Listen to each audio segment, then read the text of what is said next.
محافظة قنا البار، ايه اللي شايفه حضرتك لقنا؟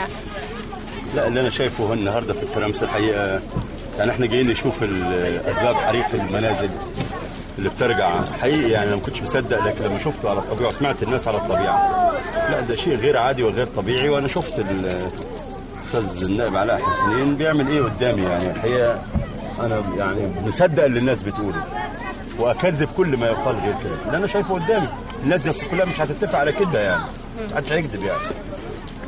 لكن الاخطر من ده هي الحياه اللي بتعيشها. الميه اللي انت شايفاها حضرتك دي ميه الفور، ميه مجاري صرف صحي بتنصرف تطلع على الميه بتاعت المرشح على النيل. فالمرشح بيتلقى هذه الميه ويوصلها للناس في بيوتهم. يعني ميه بيشربها الناس مختلطه بالصرف الصحي. ده معناه ان نعمل فشل كلوي للشباب والاطفال الصغيرين دول يطلعوا مرضى بالفشل الكلوي، رغم ان المساله بسيطه وممكن تتحل بكل سهوله.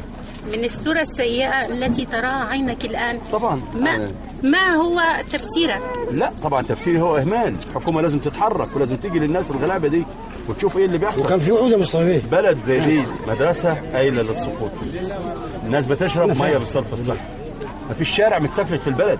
انا ماشي غرقان تراب. ليه؟ اشمعنى؟ الترامس دي من البلاد القديمه، ما هياش منطقه عشوائيه معموله امبارح ولا اول امبارح.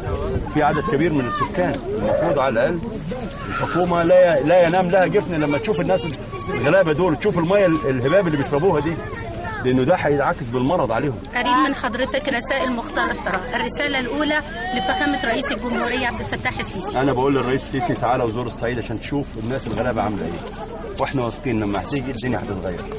شكرا سياده النائب. شكرا.